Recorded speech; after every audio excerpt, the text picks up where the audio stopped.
오늘 은혜 받으실 하나님의 말씀은 욥기 23장 10절의 말씀입니다. 욥기 23장 10절의 말씀을 함께 봉독하도록 하겠습니다. 그러나 내가 가는 길을 그가 아시나니 그가 나를 단련하신 후에는 내가 숨금같이 되어 나오리라. 아멘. 모든 영광 하나님께 올려드립니다. 자, 오늘 하나님께서 거룩하게 구별하시고 복 주신 성일인데 하나님이 택하지 아니하시면 단 한 사람도 내 앞에 올 자가 없다고 하셨습니다. 오늘 주님 앞에 나온 여러분들은 정말 하나님이 사랑하는 택함을 받은 한 분 한 분인 줄로 믿습니다. 자, 그런 의미에서 우리 한 번만 더 입술을 열어 인사합시다. 옆에 분에게 우리는 하나님께 사랑받는 사람입니다. 우리는 하나님께 사랑받는 사람입니다. 우리는 하나님께 사랑받는 사람입니다. 네. 사실 우리 김용준 담임 목사님은 참 이렇게 마음이 넓고 인품이 좋으시죠. 제가 선교지에 있을 때도 뵙고 시카고에서 가장 왕성하게 시카고 순복음교회를 일으키셨을 때 그때도 뵐 때마다 칭찬해 주시고 격려해 주시고 이렇게 화목해하는 특별한 은사가 있어요. 그래서 이렇게 저를 너무 거창하게 소개해 주셔서 제가 사실은 본문을 가기 전에 정신이 없어가지고 그래서 잠깐 이렇게 인사를 나누었습니다. 다시 한번 감사드리고요. 우리 한번 따라해 보겠습니다. 예측이 아니라 순종 능력으로 승리한다. 말씀해 주신 대로 저는 지금 현재 LA 로스앤젤레스 나성이라고 하죠. 나성 순복음교회를 17년째 담임하고 있습니다. LA에는 한인이 굉장히 많이 삽니다. 물론 인근 오렌지 카운티나 얼바인 인근 지역을 다 포함해서 많은 인구이긴 하지만 우리 LA 로스앤젤레스에서는 한인 타운이 있습니다. 약 100만 명 정도의 한인 교포들이 살 것으로 추정하는데, 그래서 서울특별시 LA9 이렇게 얘기할 정도로 LA에는 한국에서 유명한 것, 유행하는 것 이런 것들이 없는 것이 없는 곳이기도 합니다. 근데 제가 이 LA에서 사역하기 이전에는 중남미에서 사역을 했습니다. 파라과이라고 하는 작은 나라의 델레스테 변방의 도시죠. 그곳에서 이구아수 폭포까지 가까운 그런 곳에서 선교사로 선교를 시작하며 교회를 개척했었습니다. 그게 1986년이었는데 남미는 남반구라고 얘기합니다. 우리 서울 대한민국에서 이렇게 지구본을 가지고 구멍을 뚫어 뭘 보낸다고 한다면, 그렇다면 정반대가 나오는 곳이 남미이죠. 남반구이기 때문에 계절도 정반대입니다. 이제 우리는 여름이 시작되지만 그곳은 겨울이 시작되고요. 낮과 밤도 정반대입니다. 지금 우리 아침이지만 그곳은 이제 저녁입니다. 뿐만 아니라 모든 것들이 반대예요. 한국에서는 개미가 집을 지을 때 땅속에다가 집을 짓잖아요. 남미는 개미가 집을 지으면 땅 위로 이렇게 흙을 쌓아 올려서 집을 짓습니다. 요즘은 그렇게 안 하지만 옛날에 우리 어렸을 때 여러분들 연필 깎을 때 대부분 한국 분들은 연필을 깎으면 심을 바깥으로 놓고 칼질을 바깥으로 하지요.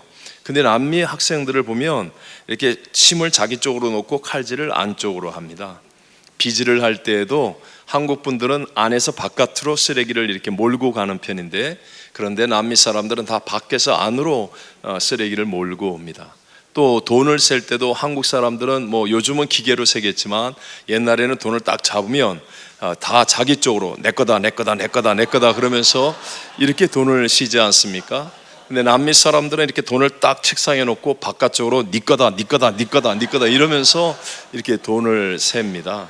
그러니까 정말 모든 것이 정반대이기도 하죠. 언어도 한국어, 또 파라과이는 스페인어, 브라질은 포르투갈어, 미국은 당연히 영어를 사용하겠죠. 다양한 언어, 또 다양한 인종, 식사도 다르고 또 문화도 다르고 사람들도 다르고 습관도 다르고 많은 다른 곳에서의 사역을 해 보았습니다. 사실 한 번도 내 뜻대로 사역이 되어 본 적은 없었지만, 쉬운 길을 간 것은 분명히 아니었지만, 그러나 분명한 것은 하나님의 진리는 언제나 동일하였고 하나님의 역사하심은 어떤 장소, 어떤 환경, 어떤 상황 속에서 일어난다는 사실입니다.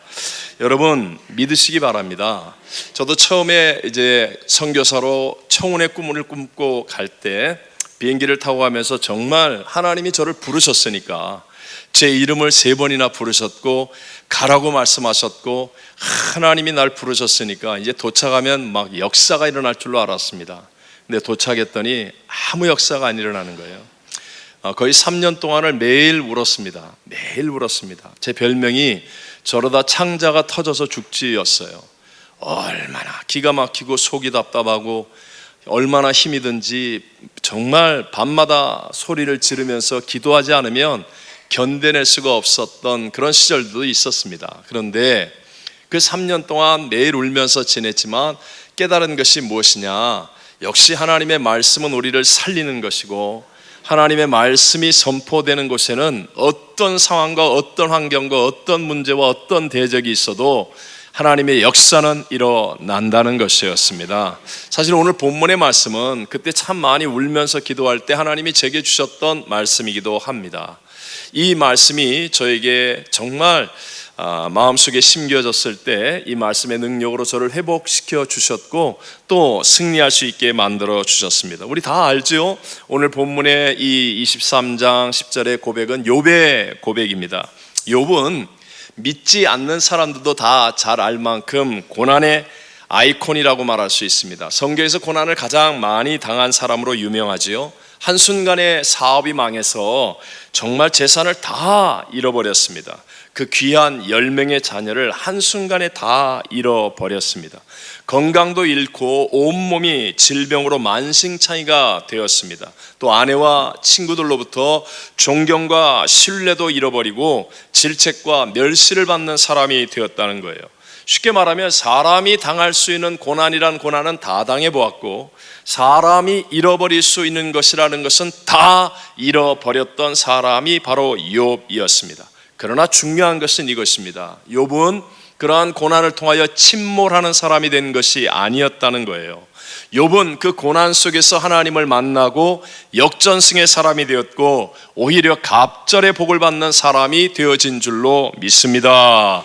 물질도 자녀도 갑절의 복을 받았습니다. 건강과 수명도 140세를 살며 갑절의 복을 받는 사람이 되었죠. 사랑과 화목, 우정 이 모든 것들로 갑절로 더해진 사람이 되었습니다.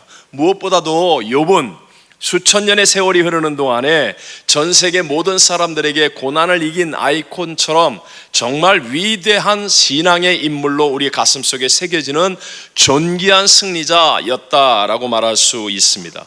혹시 오늘 이 예배에 나오신 분들 가운데 크고 작은 여러 고난과 어려움 가운데 있다고 생각하는 분이 계십니까? 여러분, 우리의 가정에서도 문제가 생기고 자녀에게서도 건강에서도 경제적으로도 관계 속에서도 우리의 인생 가운데 크고 작은 여러 가지 문제들이 생기지만 그러나 명심하십시오. 하나님은 문제보다 크십니다. 한번 해볼까요? 제가 앞에를 얘기하면 여러분이 뒤에 크십니다를 하면 돼요. 하나님은 문제보다 크십니다. 하나님은 대적보다 크십니다. 하나님은 불경기보다 크십니다. 하나님은 질병보다 하나님은 사망보다 하나님은 하실 수 네, 정말 여기가 함정이었는데 여러분 정말 현명하게 잘하셨습니다. 여러분 믿으시죠? 하나님은 문제보다 크십니다. 하나님은 대적보다 크십니다. 우리가 보기에는 불경기가 어마어마한 것 같지만 그러나 하나님은 불경기보다 크십니다. 질병과 사망조차도 우리 하나님은 부활과 영생을 예비하신 그 어떤 것보다 크신 분이며 오늘 이 시간도 하나님을 바라고 하나님을 바르게 믿고 하나님의 말씀을 순종하는 그 사람에게 하나님은 하실 수 있는 분임을 증거하여 주실 줄로 믿습니다. 자, 오늘 우리가 배워야 할 것, 욥의 신앙을 배울 수 있다면 우리도 고난과 어려움과 문제 속에 있을지라도 역전승할 수 있다는 거죠. 갑절의 복을 받을 수 있다는 거죠. 하나님의 영광을 드러낼 수 있는 사람이 되어질 수 있다라는 것입니다. 자, 오늘 저는 간단하게 두 가지의 말씀을 우리의 마음속에 새겨보고자 합니다. 첫 번째, 먼저 우리가 알아야 될 것은 예측 능력으로 승리하는 것이 아니다. 무엇으로 승리하는 것이 아니다? 예측 능력으로 승리하는 것이 아니다. 예측으로 승리하는 것이 아니다라는 것을 우리가 먼저 알아야 합니다. 여러분, 예측이란 말이 뭐지요? 앞으로 생겨질 일들을 예견하는 능력을 예측 능력이라고 말합니다. 자, 오늘 본문에 역전승의 주인공이 되고 고난을 이겼던 욥이 고백하기를 그러나 내가 가는 길을 그가 아시나니 라고 말하고 있습니다. 내가 가는 길을 내가 안다라고 예측하지 않고 다 내려놓고 맡기는 것이죠. 내가 가는 길을 그가 아시나니 라는 거예요. 자기의 길을 자기가 예측하려고 하지 않습니다. 그분이 아신다, 하나님이 아신다, 그러므로 난 하나님 한 분을 붙잡고 하나님을 믿고 살아가겠다라는 의지의 고백, 이요 깨달음의 고백이라고도 말할 수 있는 것입니다. 저와 여러분, 우리의 인간은 모두가 다 하나님의 형상과 모양대로 지음을 받은 대단한 존재이기 때문에 죄를 짓고 타락하였다 할지라도 우리에게는요, 작은 일들이 예측 가능한 능력이 있습니다. 그러나 명심하십시오. 하나님의 형상과 모양대로 지음받았기 때문에 비록 타락하고 죄를 지었어도 작은 것을 예측할 수 있는 능력은 남아있다 할지라도 큰 것은 아니라는 사실을 우리가 명심해야 한다는 거예요. 예를 들어서 말입니다. 오늘 아침에 일어나셔서 오늘 나는 몇 부 예배를 갈까? 여러분이 예측하고 나올 수 있습니다. 오늘 점심은 어디 가서 무엇을 먹을까? 예측한 대로 여러분이 움직일 수 있습니다. 오늘 운전하고 가면서 어떤 길로 갈까? 여러분이 예측하고 그렇게 할 수 있습니다. 이런 작은 일들은 어느 정도 여러분들이 예측하고 예측한 능력을 따라서 다 이루어갈 수 있겠지만, 그러나 정작 큰일, 저와 여러분의 운명을 바꿀 만한 정말 어떤 귀중한 사람을 만나는 일은 우연히 일어나는 일입니다. 이런 일이 절대로 일어나서는 안 되겠지만 우리의 운명을 바꿀 만한 사고가 일어난다든가 쓰나미가 온다든가 지진이 일어난다든가 불이 난다든가, 여러분 이런 것을 예측할 수 있는 사람은 없습니다. 전혀 예측하지 못한 교통사고가 생기기도 하고 전혀 예측하지 못했는데 어떤 난리가 일어나기도 하는 등 정말 우리의 운명에 큰 영향을 미치는 일들은 예측하지 못하는 상태에서 일어날 수밖에 없다는 사실입니다. 자, 우리들의 신앙의 기준이 되는 성경을 보면 모든 중요하고 큰 일들은 다 예측과 다르게 일어났다는 사실을 우리는 알 수 있지 않습니까? 구약에서 가장 큰 사건이라고 말할 수 있는 것이 출애굽입니다. 430년 동안이나 애굽에서 노예 생활하고 있던 이스라엘이 출애굽한다는 것, 마음의 소원은 있었지만 과연 이것이 가능할까? 아무도 예측하지 못했습니다. 근데 나이 80에 아무것도 백도 힘도 없는 지팡이 하나밖에 없는 모세라는 할아버지가 나타나서 나가자! 라고 얘기하는 거예요. 아무도 예측하지 못했습니다. 그래서 누룩을 넣어서 발효시키지 못한 무교병만을 들고 그냥 급히 출발할 수밖에 없었다. 왜? 아무도 예측하지 못한 일이었기 때문에. 여러분, 홍해 바다가 갈라지는 사건을 예측할 수 있었겠습니까? 앞에는 홍해 바다가 창일거립니다. 좌우에는 노약자가 오를 수 없는 기암 절벽입니다. 뒤에는 당시 세계 최강의 애굽의 바로왕과 그가 이끄는 전차부대가 뒤따라오고 있습니다. 사면초가 죽을 수밖에 없는 상황이라고 생각합니다. 그런데 그 상황에서 바다가 갈라져서 길이 만들어질 줄이야, 아무도 예측하지 못했다는 거예요. 그러나 예측하지 못한 일을 하나님은 하셨습니다. 모세가 지팡이를 들고 바다를 가리키니 동풍이 불어 바다가 갈라지고 마치 바다 밑에 땅이 마른 뽀송뽀송한 땅이 되어서 200만 명이 되는 이스라엘 백성들이 다 무사히 건널 수가 있었습니다. 그리고 뒤따라오는 애굽의 바로왕과 그 전차 부대는 벽처럼 세워졌던 물이 합쳐지니 다 바다에 수장되어져 죽고 말았다는 거예요.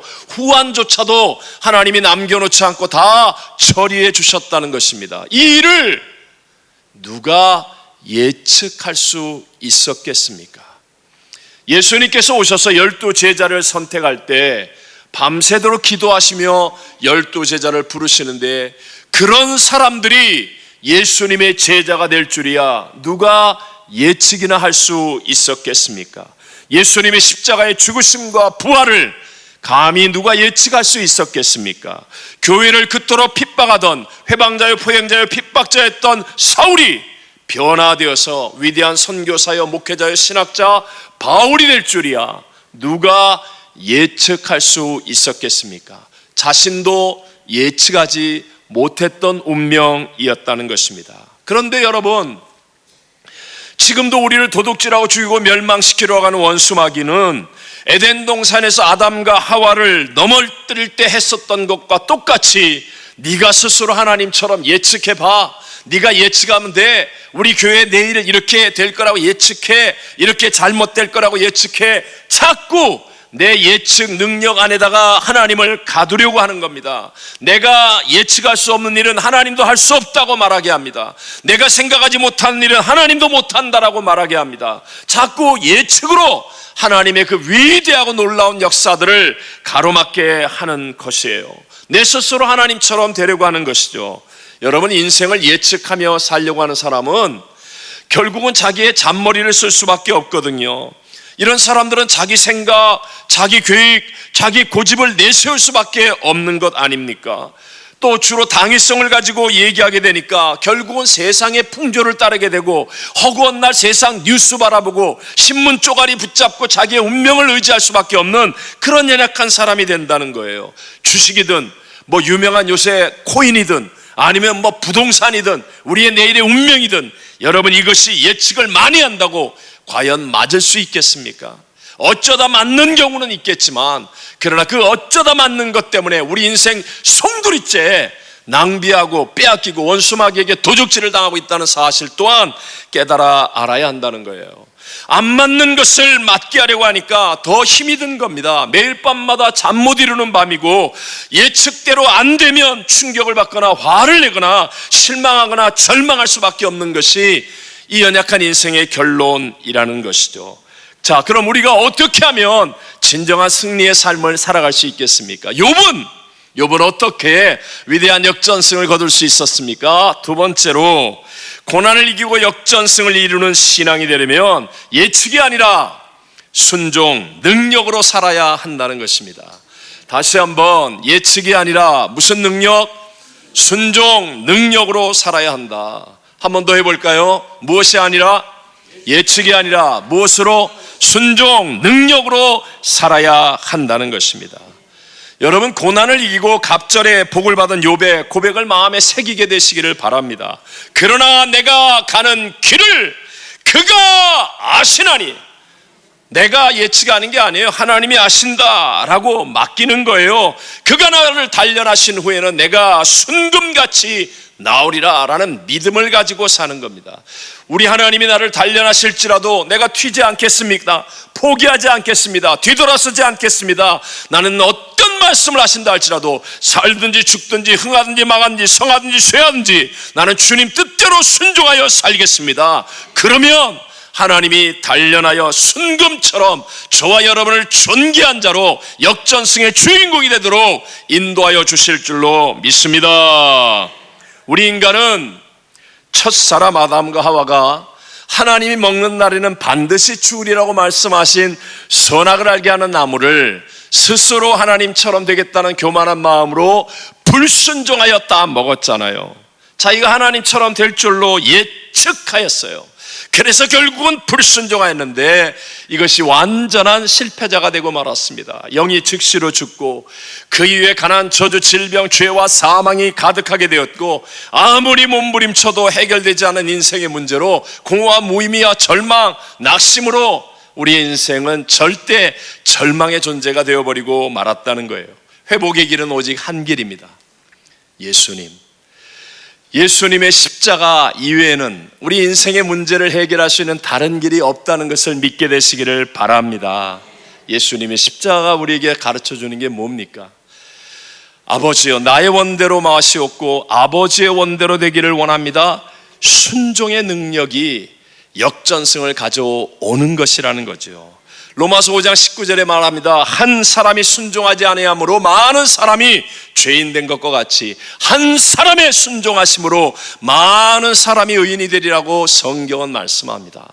오늘 하나님이 찾으신 한 사람이 어떤 사람일까요? 똑똑한 사람, 권력 있는 사람, 돈 많은 사람, 유명한 사람, 물론 그 모든 사람도 필요할 때가 있겠지만, 그러나 정말 어떤 상황과 어떤 조건과 어떤 문제를 만난다 할지라도 하나님의 능력이 부어지고 하나님이 주시는 역전승을 증거할 수 있는 그 한 사람은 무슨 일이 있더라도 나는 하나님의 말씀대로 순종하겠습니다 하는 그 한 사람을 하나님은 지금도 찾고 계신 줄로 믿습니다. 우리가 명심해야 될 것, 여러분, 우리의 생사복 또 인류의 역사, 이 모든 것이 사람의 뜻대로 되어집니까? 대통령 선거에서 어떤 사람이 되면 그러면 조금은 영향력이 미쳐지겠지만 세계의 역사가 바뀔까요? 아닙니다. 수없이 많은 나라에서 수많은 사람들이 인물들이 일어나지만 역사는 지금 마지막 말세를 향해 달려가고 있습니다. 미국도 한국도 세상의 어떤 곳도 이미 하나님께서 작정하시고 계획하신 그 마지막 때를 향해 달려가고 있습니다. 무슨 의미입니까?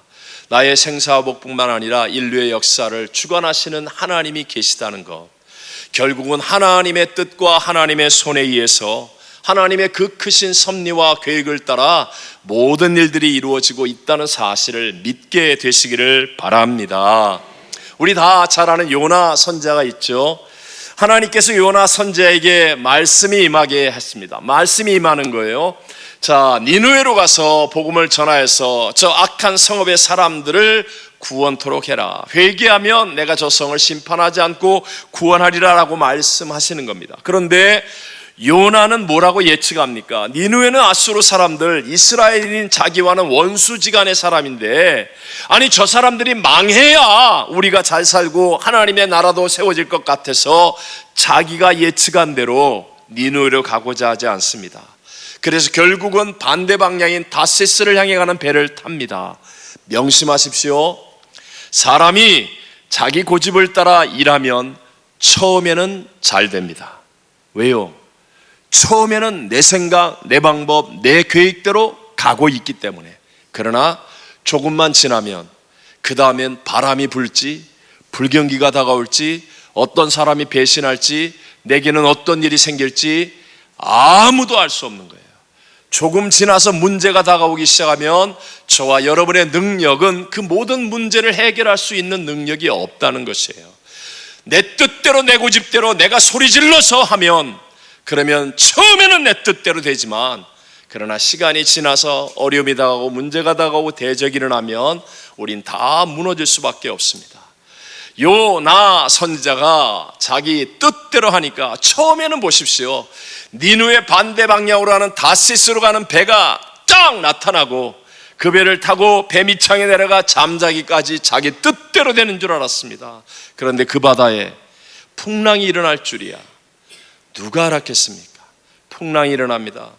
배 안에 있는 사람들이 배의 짐을 다 내던지고 살고자 몸부림쳤지만 살 길이 없습니다. 죽을 것 같아요. 그리고 모든 사람들을 찾아 이게 누구의 죄 때문에 이런 일이 일어나는가 제비 뽑자 그랬는데 누가 뽑혀요? 요나 선지자가 뽑히잖아요. 그래서 결국은 바다에 던져지고 예비한 거대한 물고기가 요나를 삼킵니다. 물고기 뱃속에 들어가서 요나는 깨닫죠. 하나님의 뜻대로 순종하지 아니하고 자기가 예측한 대로 갔던 길이 망하는 길이라는 것을 깨닫습니다. 철저하게 회개합니다. 하나님, 이제 내가 무슨 일이 있더라도 하나님을 순종하겠습니다. 회개하고 회개하니까 하나님이 그 다음 역사입니다. 물고기가 요나 선지자를 탁 토하여 육지 앞에 던져 놓는데 그 바다가 어느 바다라고요? 동해바다? 캘리포니아 앞바다? 바다가 얼마나 넓습니까? 그런데요, 요나가 회개하고 이제는 내가 예측하지 않고 하나님의 뜻대로 순종하며 살겠습니다라고 결단하자 하나님께서 그 물고기를 통하여 역사하기 시작하는데 니느웨 앞바다에 요나가 나옵니다. 그리고 요나가 불성실하게 정말 원수 같은 나라에 복음을 전하는 억지로 인색한 마음으로 복음을 전하는데도 불구하고 순종하는 발걸음에 하나님이 함께 하시니까 놀라운 역사가 일어나 니느웨 성에 상상하지 못하는 영적 부흥이 일어납니다. 왕으로부터 모든 백성이 이르기까지 심지어는 짐승까지 금식하며 회개합니다. 하나님의 살려주시는 부흥의 역사가 일어나게 되더라는 것입니다. 무엇을 의미합니까? 우리가 할 일은 하나님의 뜻을 분별하여 순종하는 데 있습니다. 여러분, 순종하면 그 다음에 누가 역사하기 시작하실까요? 하나님이 역사하십니다. 하나님은 유능한 분이 아닙니다. 사람이 일하면 유능하다라고 말합니다. 유능한 사업가, 유능한 전문인, 유능한 스포츠맨, 유능한 사람, 이렇게 말합니다. 그러나 유능 가지고는요, 인생의 문제가 해결되지 않습니다. 유능한 사람 부부 사이의 문제도 해결 못합니다. 유능한 사람 자식의 문제 해결 안 됩니다. 유능한 능력을 가지고 내 인생의 모든 공허와 허무와 무의미를 해결할 수가 없습니다. 하나님은 유능하신 분이 아니에요. 하나님은 전능하신 분입니다. 하나님은 전지전능하신 분이라고 믿으시면 아멘. 이 세상을 창조하신 분이 하나님, 공허하고 혼돈하며 흑암이 깊음 위에 있을 때 새롭게 바꾸어 역사하신 분이 하나님, 죽음의 절망 가운데 던져져 영원 지옥에 그냥 그대로 내버려두며 갈 수밖에 없는 우리들을 독생성자 예수님을 아낌없이 내어보내시고 예수님의 십자가로 다 이루었다, 죄사함의 길을 여시고 부활하신 예수를 믿음으로 죽은 영이 거듭나 천국 가는 백성 되게 하시는 전지전능하신 하나님이심을 믿게 되시기를 바랍니다. 전능하신 하나님이 역사하면 내 수준을 뛰어넘는, 내가 예측하지 못했던, 내가 상상조차 하지 못했던 하나님의 역사와 기적은 일어나게 될 줄로 믿습니다. 외람 때지만 저는 파라과이에서 이제 16년 반, 17년 정도를 살겠습니다. 20대부터 선교사를 했기 때문에 정말 목숨 걸고 열심히 했습니다. 그때 우리 김용준 목사님께서 선교국장으로 이제 같이 오셔서 만남도 이루고 제가 큰 은혜와 도전을 받기도 했었습니다. 그리고 있었을 때 정말 하나님이 불쌍한 자에게 자비를 베푸셔서 교회도 부흥하고 참 많은 일들을 이루게 하셨어요. 이제 내가 이 남미에서 미친 짓만 하지 않으면 이제부터 뭔가 할 수 있겠다라고 생각하는 그때 이렇게 선교대회를 나왔는데, 그때는 조영기 목사님이 살아계셨을 때니까 조 목사님 부르신다는 거예요. 갔더니 조 목사님께서 자네가 오늘부터 순복음 쌍파울교회 당회장이다, 이렇게 얘기를 하시는 거예요. 임지이동을 명령하시는 겁니다. 당시의 쌍파울로는 그때 당시만 해도 세계에서 5번째로 큰 도시였습니다. 남미에서는 가장 큰 도시고 교포도 가장 많이 살고 있는 도시죠. 헬리콥터 출퇴근율이 그 당시에는 세계 2위였습니다. 굉장히 큰 경제 도시입니다. 그런데 참 훌륭한 목사님이셨는데 뭔가 좀 이게 박자가 잘 안 맞아서 교회 건축을 너무 크게 하다 보니까 11년이 넘도록 교회를 건축하는데 뼈대만 세워놓고 이루지 못하셨습니다. 그래서 많은 어려움을 겪게 되고 빚을 많이 지게 되고 또 성도들이 흩어지게 되고 뭐 이렇게 해서 참 어려움 가운데 있었습니다. 그래서 갑자기 저에게 가라고 명령하셨는데 정말 눈앞이 캄캄했었습니다. 3일 동안을 제 아내는 매일 성전에 가서 울면서 기도했었어요. 그랬더니 선교대회 나온 선교사님들이 제 아내가 새벽에 나오는데 못 알아보는 거예요. 너무 울어가지고 얼굴이 부어서. 그럴 정도로 좀 충격적인 일이었습니다. 근데 하나님이 기도할 때 마음속에 두신 응답은 내가 무엇을 예측할 수 있겠냐는 거예요.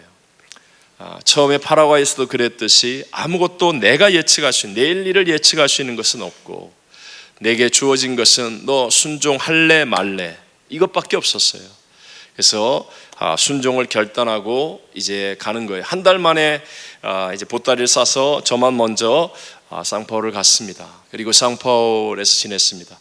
표현이 죄송하지만 뭐 남들도 다 그렇게 인정하니까 첫 주일을 제외하고 4년 6개월 동안 지낸 동안에 단 한 주일도 기적이 일어나지 않은 주일은 없었습니다.